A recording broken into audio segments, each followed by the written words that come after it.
Apa dah? Kembali lagi nongkrong bareng Will dan Mamot. Kita bakal membahas sesuatu yang tidak penting menjadi penting. Karena politik penuh kepentingan.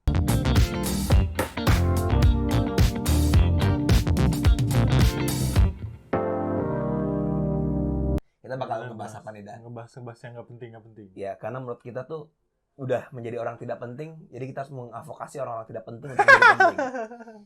Iya sih. Kita bahas apaan tapi yang penting hari ini? Yang nggak penting hari ini? Gua tuh ngerasa gini, Dan.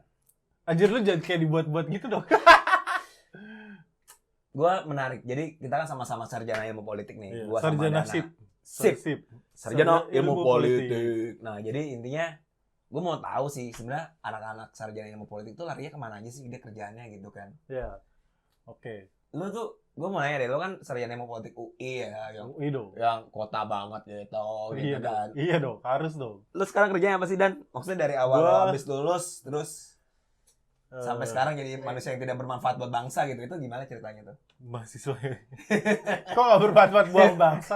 Justru saya lebih bermanfaat dibanding Anda. Oh. Pajak saya lebih besar, Pak.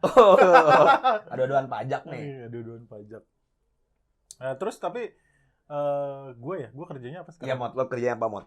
Gue kerjanya... Enggak, pertama kali lu kan lulus nih. Ah, Digeser tuh kan dari toga wisuda lu dari ke kanan ke kiri. iya. Ijazah ada, terus ijazah lo tuh buat apa?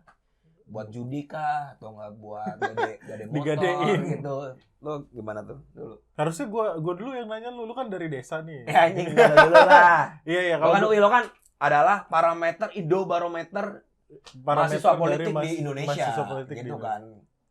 Gua pertama kali kerja kayak yang udah diceritain di episode 1 sih. Gua tuh coba ngelamar ke NGO. Karena kan hidup gua pengen lebih mulia gitu. Ceritanya dulu. Apa aja coba di absen? NGO apa Anjir, aja kira-kira? Coba Kayak gitu waktu apa? kan episode yang pertama yang Tapi perdana kan udah belum kita semua. ngomong. Lo baru bilang Save Children doang. Ya ada lah beberapa Demos. NGO itu gua aja udah lupa, coy. Saking banyaknya lo Iya, daftar. saking banyaknya gua Oke. daftar itu tuh gua udah Oke. lupa. Dan akhirnya nyangkutnya cuma gara-gara pada satu waktu temen gue tuh ngesebar di grup gitu, ada yang lagi butuh kerjaan gak nih, ada lowongan di satu bank. Oh, itu. Bank Jepang. Nah, kan lo dapet tuh Ya. link ini bang.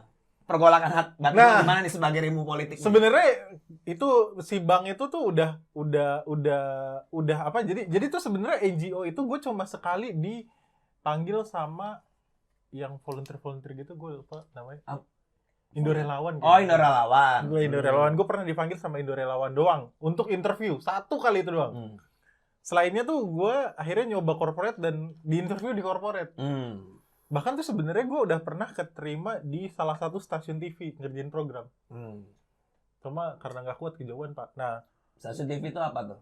ada stasiun TV lah, masa disebut? Sebut aja nggak apa-apa. Nggak, yang dulu punya programnya Mbak Nana. Dulu gue sempet keterima dan cuma sehari bekerja di programnya Mbak Nana karena kejauhan, men, anjir, jauh banget. Oh, jadi lo yang mengundurkan diri, Iya. bukan lo yang dibuang banana? Bukan. Gue mengundurkan diri karena terlalu jauh. Manusia tidak berguna.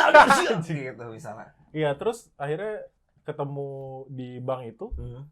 Iya, wawancara segala macam yang gue bilang kemarin bahwa yang asiknya adalah ternyata direktur gue itu anak politik juga. Sebenarnya kan zaman dulu tuh HI sama politik masih gabung zamannya dia.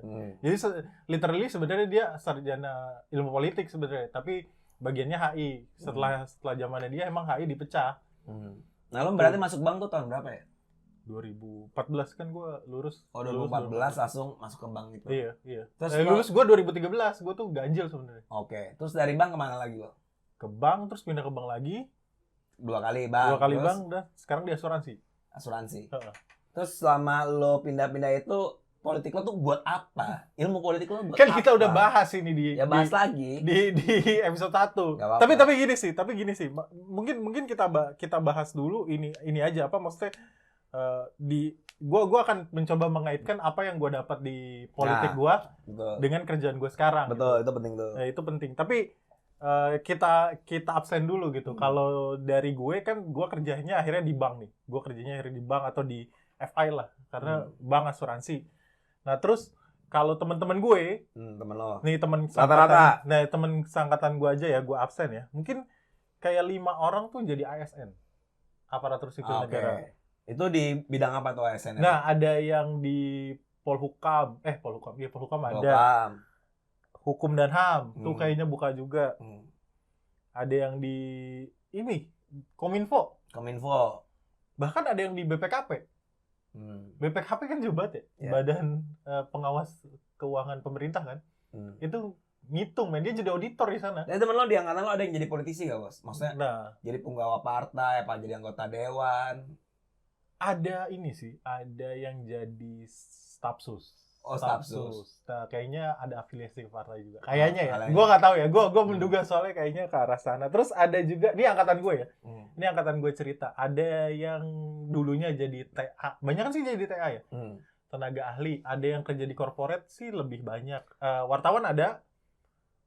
Tapi kalau porsinya tuh paling banyak berarti ASN sih sekarang kayaknya. ASN. Dibanding profesional kayak gue. Profesional tuh cuma ada sih, ya seimbang lah antara ASN sama profesional kalau menurut gue. Profesional tuh kayak temen gue juga ada yang kerja di bank 2 biji gitu kan. 3 biji malah. Karena angkatan gue dikit cuma 39 orang gitu.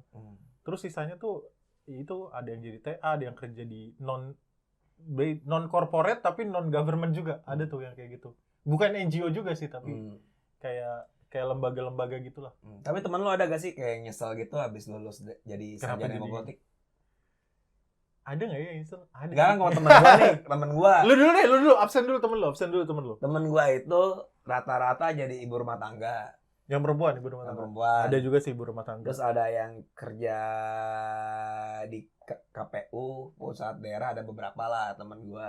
KPU tuh? KPU temen gue ada nggak ya? Nggak ada malah. Terus ada yang bisnis usaha. Ya, ada temen gue juga. Gitu-gitu. Ada juga yang usaha. Sisanya banyak lebih ke sales sih.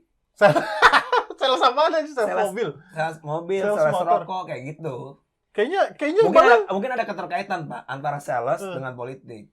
Justru temen gue nggak ada yang jadi sales. Ada di bank sales, bukan sales di bank gara-gara ODP kan ya. ODP MT gitu kan dia pasti harus jualan juga. Tapi nggak ada yang benar purely dia cuma jadi sales. Tapi gue dulu malah pertama kali gue lulus, enggak pertama kali sih, di pertengahan karir gue itu juga gue pernah jadi sales juga. Nah, menarik sih. Kayak gitu. Mungkin karena sales mungkin deket, Pak, sama politik. Kenapa lo bilang kalau politik gitu? Kan kita belajar soal mobilisasi dan kampanye massa. Mungkin dengan ilmu itu sales juga kepake, Pak. Jadi kepakainya juga sebagai mempengaruhi orang. Kalau yang pertama itu mempengaruhi secara ideologis, ya satu mempengaruhi untuk ngambil produk gitu, sama aja tekniknya. Iya. Jadi ilmu mempengaruhi. Iya, ilmu mempengaruhi. Ilmu ngibulnya itu ngibul dong. Influence-nya emang lu diajarin di mata kuliah apa buat influence? Komunikasi politik kan ada. Oh, kompol ya. Gua nggak ada kompol malah. Ya, namanya kan UI cukup kurang advance politik sama kurang ajar. Unsur lebih anak unsur kurang ajar. Anak unsur kurang ajar. Nah, terus tapi kalau tadi lu udah ngomongin relevansi nih. Relevansi bahwa kayak gue gitu. Kayak temen lu yang akhirnya merasa ilmu politik itu berguna buat dia jadi sales gitu kan. Nah, kalau gue sendiri ya. Sebenarnya kalau di bidang gue karena ini sangat spesifik sih soalnya. Maksudnya gue di bidang gue itu kerja walaupun di perbankan atau di asuransi itu nggak banyak ngurusin angka karena gue di bagian kepatuhan tuh kalau misalnya teman-teman tahu itu bagian, jadi ada di financial institution atau di lembaga keuangan tuh ada bagian kepatuhan, jadi tuh dia yang ngurusin gimana si perusahaan itu harus taat sama peraturan. Oh, berarti lo bagian ideologi corporate aparatus. Bukan ideologi state aparatus, ideologi corporate aparatus gitu ya. Bahasa lu tinggi banget, corporate state aparatus aja belum tentu ada yang tahu. Kalau ada yang tahu tulis di komen aja tuh. Yeah. Ideologi state aparatus itu cek Louis Althusser. Gue suka ngebahas yang nggak penting, jadi lo harus kepoin Althusser. Kepoin Althusser. Itu skripsi gue juga. Terus, nah di bagian compliance ini, di bagian kepatuhan ini nih, gue merasa bahwa apa yang gue dapet di kuliah itu sebenarnya yang kepake tuh cuma 2 mata kuliah sebenarnya, tapi nggak berhubungan sama politik. Oke, apa tuh? Sistem hukum Indonesia sama pengantar ilmu hukum. Lu belajar gak dulu? Belajar kan? Jadi kan kita kan sebagai ilmuwan politik tuh gak jauh pasti kan dari hukum. Iya. Baca peraturan, mau nggak mau kan kayak yang sekarang lagi rame kan soal Ya banyak peraturan Ya undang-undang. karena yang hukum adalah produk politik dan politik tidak bisa lepas dari dari hukum. hukum. Nah, iya gue tepat tuh. Lu denger dari siapa? Hukum ada. Ya karena aku pintar Dana. Gak. Soalnya Karena dosen gue Mamot, juga aku bilang pintar, itu. Mamot. Pernah bilang itu. Ya. Jadi hukum Jadi itu- dosen lo setara sama gue. si bangsat. Si bangsat. Ya bisa dibilang begitu lah. Iya. Terus. Iya kayak gitu. Jadi Nah. pasti belajar ilmu hukum. Nah, gue akhirnya ngambil sisi itunya buat analisa gue di kerjaan. Jadi apa yang gue tahu di situ itu satu. Yang lain lagi tuh soal ini sesimpel soal gimana lu nulis paper. Jadi kan gue kerjaannya juga salah satu kerjaan gue tuh nulis nulis prosedur. Oke. Jadi kan gue nulis tata peraturan tadi iya, gitu betul, lah. tata peraturan, bikin kebijakan, bikin prosedur. Gue terbantu secara tata bahasa atau apa ya? Ya gimana merangkai kata, ngecap kalau bahasanya. Oh, ngecap. Lo Ngecap. merangkai diksi-diksi. Iya, ya. diksi-diksi Lebih itu. operasional gimana. Lebih operasional, ya. betul Karena itu. menurut gue emang itu butuh skill sendiri sih. Iya. Nah, itu dari peraturan yang ada, lu terjemahin kan? Lu terjemahin peraturan yang ada di, misalnya peraturan OJK gitu. Kalau gua kan lembaga pengawas OJK. OJK ke dalam satu peraturan yang harus dipatuhi sama orang-orang yang ada di kantor lo. Nah, itu kan butuh satu itu kan. Nah, itulah skill yang bisa gua dapetin, yang gua pakai gitu, yang selama kuliah.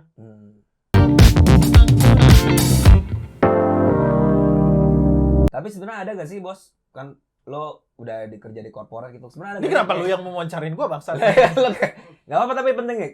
Gua kan selama gua jujur aja, gua semenjak lulus tuh gua sebenarnya nggak pernah daftar pekerjaan, Pak. Kayak ngelamar pekerjaan tuh gua nggak pernah. Alhamdulillah gua selalu diajak orang atau nggak orang tiba-tiba ngerekomen gua ke satu lembaga. Oh, lu nggak pernah lamar gitu? Nggak pernah ngirim CV nggak. Wawancara. Sekali ngelamar ke demos doang. Oh, wawancara ke demos. Ya wawancara sempat. Tapi itu juga banyak hal gitu kan. Nah, gue juga emang jarang ngeliat tuh kayak open recruitment.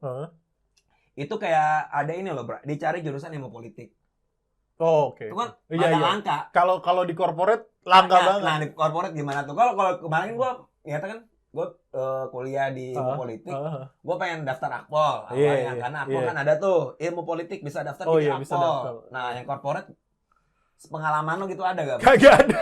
Dicari ilmu politik untuk membangun perusahaan ini. Gak ada. Kalau di ASN, kalau di pemerintahan masih banyak. Ya, masih banyak. Makanya tapi biasanya mereka ngeklaimnya visip ya nggak sih? Enggak, tapi ada yang spesifik ilmu politik kayak contohnya ya salah satu kalau teman-teman tahu nih, salah satu penyerapan ilmu politik tertinggi, maksudnya penerimaan ilmu politik tertinggi yang benar-benar spesifik ilmu politik tuh di BIN. Oh, di BIN. Serius kalau lo lihat formasinya BIN, coba deh. Itu terakhir gue lihat tahun berapa gitu. Masih ada ya? Dia tuh paling banyak nerimanya. Jadi ada berapa formasi gitu dan semuanya ilmu politik. Spesifik gitu. Kalau yang lain-lain kan ada yang nerima 10 jurusan, tapi ada sih beberapa kayak teman gue di Kumham itu. Kumham itu emang spesifik ilmu politik. Jadi nggak visip banget. Emang bener kalau di politik. Nah, kalau di corporate balik lagi kagak pernah lihat. Jadi lo sebenarnya anomali ya, di tempat lo tuh anomali gitu ya? Iya. Karena tempat gue tuh banyak kan sebenarnya harusnya sarjana hukum. Sarjana hukum atau enggak kalau yang di bagian audit tuh accounting, auditor lah pokoknya. Anomali gue. Anomali ya? Tapi lo happy gak ngejalanin, bukan lo sarjana ilmu politik terus lo kerja di korporat, lo happy gak? Apa lo ada keinginan untuk berbakti untuk bangsa ini gitu misalnya? Ini kayaknya udah dibahas di podcast gue. Tapi lupa ini nonton penting. podcast gue. Lo bahagia gak sih sebenarnya? Gak gini lah. Gue tuh pernah ngebahas bahwa akhirnya ilmu politik nih kayaknya memang bukan satu jalan gue untuk mencari uang. Karena balik lagi politik tuh butuh uang. Gue mau mencari uang yang gak match gitu loh. Lo tuh belajar politik, makanya kan akhirnya kemarin kita ngebahas akhirnya ya politik jadi hobi gue aja. Ya. Someday siapa tahu hobi gue bisa menghasilkan atau bisa membawa gue jadi ke satu hal atau satu orang gitu. Yang mana mungkin bisa berkontribusi terhadap negara. Anjing. Keren banget anjing. Mantap. Intinya kalau gue tanggap lo mau jurusan politik sebenarnya masih banyak jalan untuk lo nggak hanya menjadi sukses tapi juga bisa bergerak politik juga ya. Ya kayaknya menurut gue ya nggak tahu. Mungkin kebanyakan orang yang udah belajar mungkin karena mindset dari awal ya. Mindset dari awal. Lu gimana sih lo waktu ketimpa ilmu politik tuh? Gue inget banget dosen gue bilang bahwa waktu gue diterima pertama kali di ilmu politik tuh dia nggak akan bilang saya nggak akan ngajarin kalian buat jadi politisi, tapi saya ngajarin kalian buat jadi scientist-nya. Jadi ilmuwan dari politik itu, bukan jadi politician-nya gitu kan. Tapi orang-orang ketika denger lu kuliah di mana gitu, gue kuliah jurusan ilmu politik tuh udah kayak, oh lu pasti mau jadi politisi kan, oh lu pasti mau jadi anggota DPR kan, kayak gitu kan. Nah terus yang terbentuk di mindset kita nih kayak, aduh kayaknya mungkin suatu saat gue bisa kali ya, kayak pengen gitu, ada keinginan gitu kan, tapi di satu sisi kalau udah dihadapkan sama kenyataan, apalagi kenyataan politik ya. Iya, itu sama banget. Jadi gue tuh kalau orang kalau misalnya tau gue ilmu politik pasti ngomong, lu mau jadi anggota dewan, lu mau jadi menteri, lu mau jadi kepala desa, apa bla bla bla semacamnya. Kadang gue juga nggak bisa langsung bilang mereka gue nggak mau jadi itu. Gue bahkan dengan bangga, iya gue sarjana politik dan gue adalah politician, gue bilang gitu. Politician. Karena menurut gue politik tuh nggak bisa didefinisin sama lo cuma jadi anggota dewan, ya kan? Jadi gue tuh ngikutin Paul Ricoeur gitu kan. Ada asik, Paul Ricoeur siapa itu bangsa? Kamu tidak mengerti.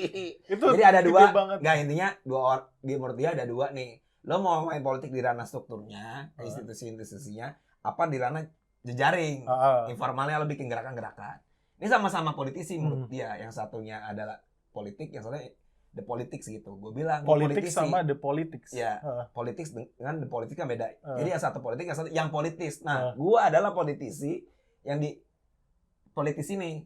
Gue nggak masuk struktur, tapi gue mencoba untuk bergerak dalam civil society untuk bangun gerakan-gerakan politik. Dan menurut gue, kenapa nggak harus bangga untuk menjadi politisi? Menurut gue tuh anak muda harus bangga jadi politisi, karena politisi nggak harus kader partai menurut gue gitu. Ya. Gue setuju sama lo sih. Maksudnya bahwa akhirnya kita tuh sebagai ilmuwan, even kita ya, maksudnya sebagai ilmuwan politik tuh gak sesempit itu sih dunia politik kan? Maksud lo itu kan? Gak sesempit itu kan? Lo ikut rapat di RT, lo ikut rapat di RW, lo bikin kebijakan bagaimana sampah ini dikelola dengan baik, itu menurut gua pergerakan politisi juga sebenarnya. Iya. Itu adalah jalur apa tindakan politik kali ya? Iya, makanya gua sukanya tuh sama pendapat yang bilang politik tuh adalah sangat personal dan keseharian kita. Gue nggak suka definisinya salah satu profesor di UI yang mengajar aku juga bahwa politik tuh yang gede-gede itu. Oh iya, yang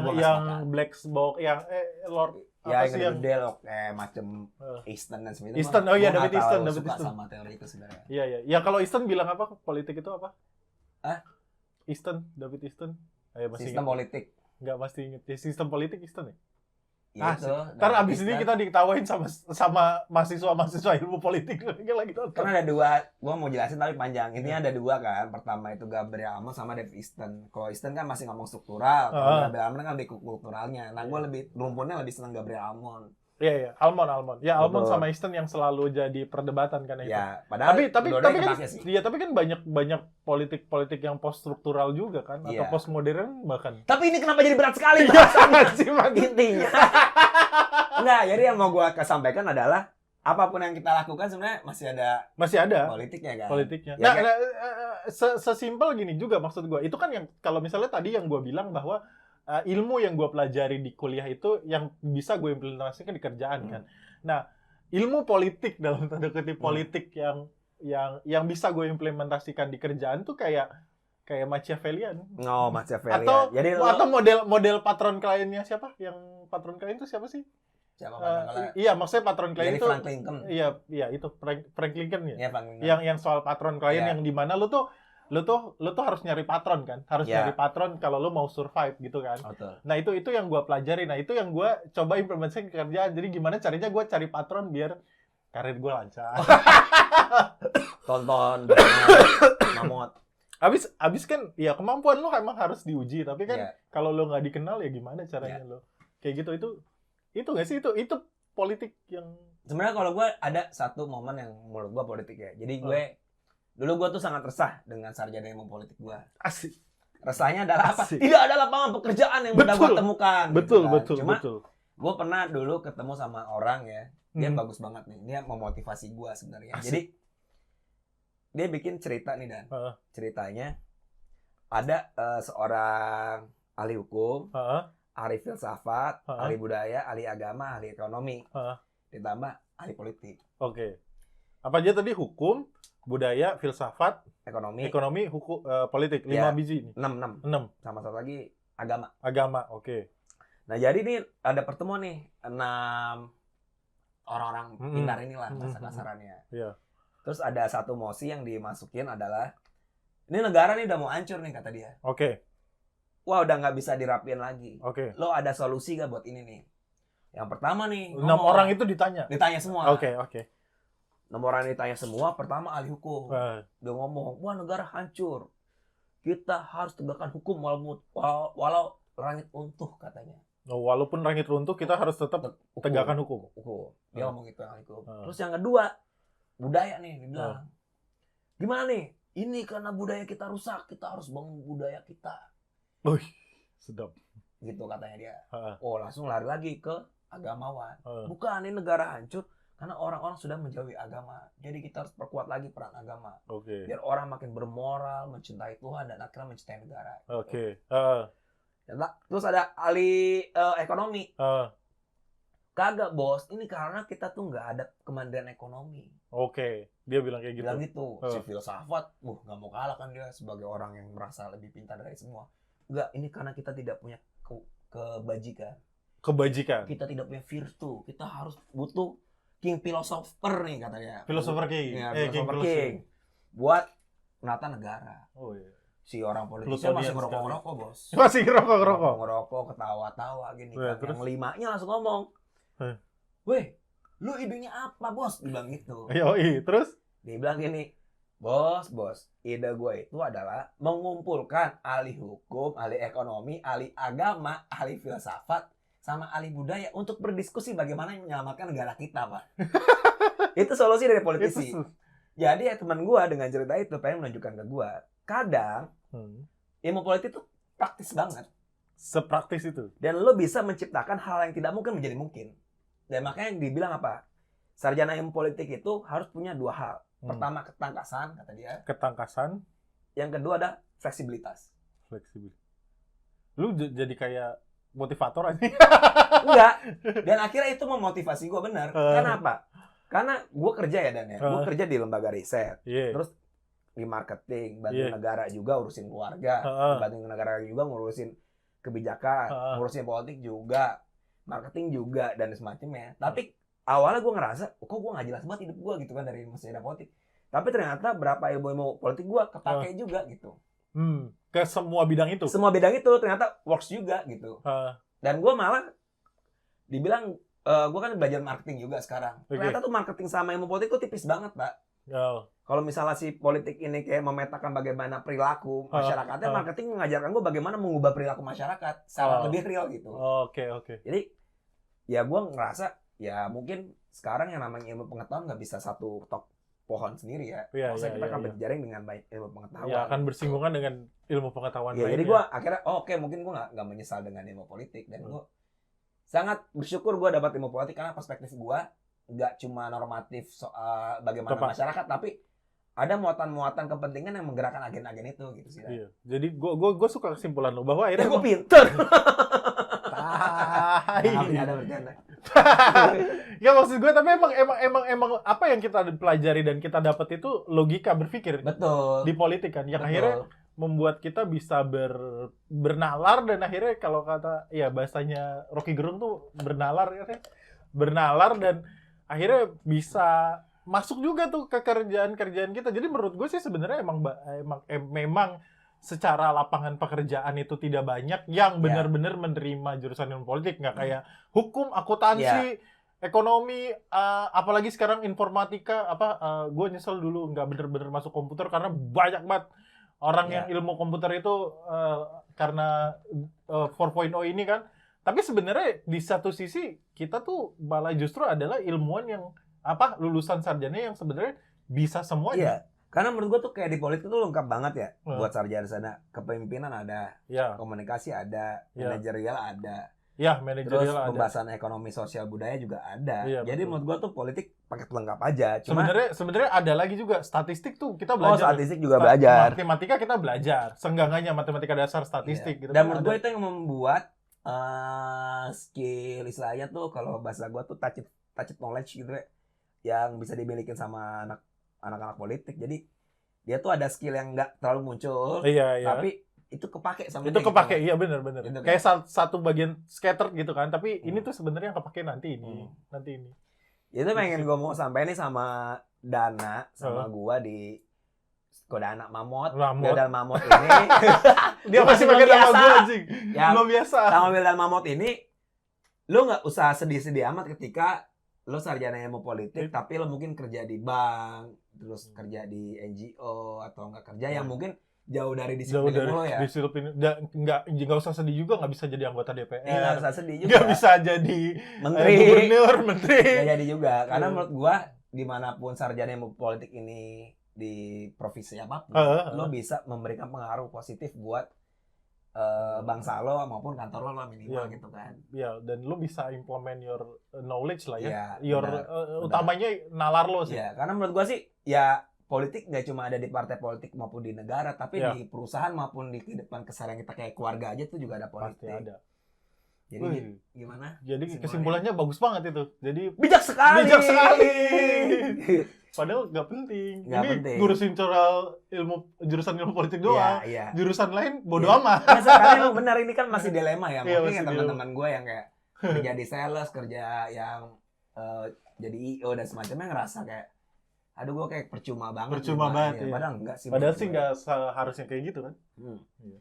Menyesal sih ada dikit. Ya dikit. Tapi kalau kita jalani dengan ikhlas, tulus, Bapak yakin kamu akan menjadi manusia yang baik. Ya jadi Wildan Mamot kayak udah cukup lah sedikit membridging kalian bahwa politik itu nggak seserius itu. Masih banyak hal-hal yang sebenarnya bisa kita lihat dari perspektif ilmu politik. Ya, dan apapun yang terjadi, seandainya lo masuk dunia politik maupun bekerja di sektor politik, itu sebenarnya juga politik. Yeah. Pertama adalah memilih itu adalah pilihan politik. Yeah. Yang kedua ketika lo tidak masuk ke kantor atau nggak masuk partai, itu karena dampak dari politik. Kebijakan politik yang benar kan? Kebijakan politik. Jadi tunggu lagi konten Wildan Mamot. Kita akan bahas hal-hal yang tidak penting untuk menjadi lebih penting.